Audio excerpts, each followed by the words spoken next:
Magandang hapon mga kapamdok. So, update na naman tayo sa ating mais mga kapamas. Isang linggo mula nung pinisil natin yung mga uod mga kapamas.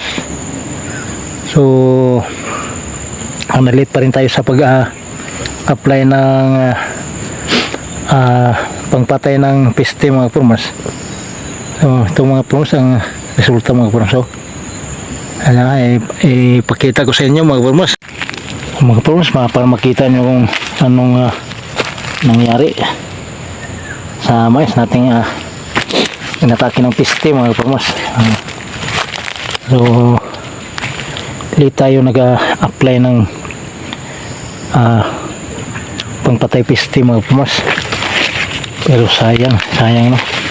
Sana mayroong mabalik sa binhi natin mga kapamas. Mabalikan tayo ng binhi, pero okay lang mga kapamas sa bundok.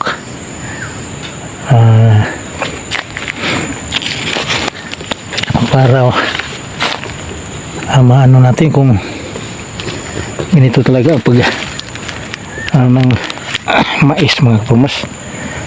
So lumampas tayo sa season mga kapamas. So ganito ang nangyayari. Dapat pala pag dito sa amin dapat pala January may tanim na tayo na mais mga kapatid. Yung matsambahan din natin na walang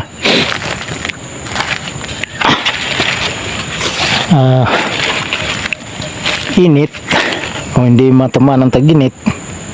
So swerte yun talaga ang season ng mais mga kapatid. Kasi pag mali tayo abot ng ang mais natin abot ng May, talagang atakihin ng piste mga farmers.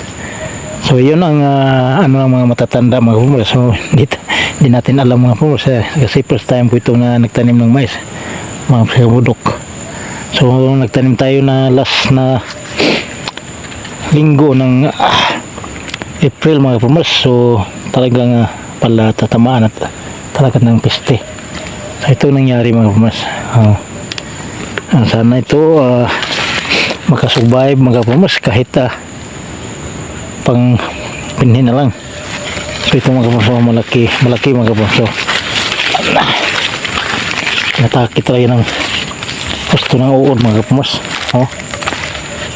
Ayan yan mga kapamas. Grabe uod. Ayan mga kapamas, ina-applyan natin ng pangpatay peste mga kapamas. Obserbahan natin mga isang linggo pa mga kapamas kung anong mangyari.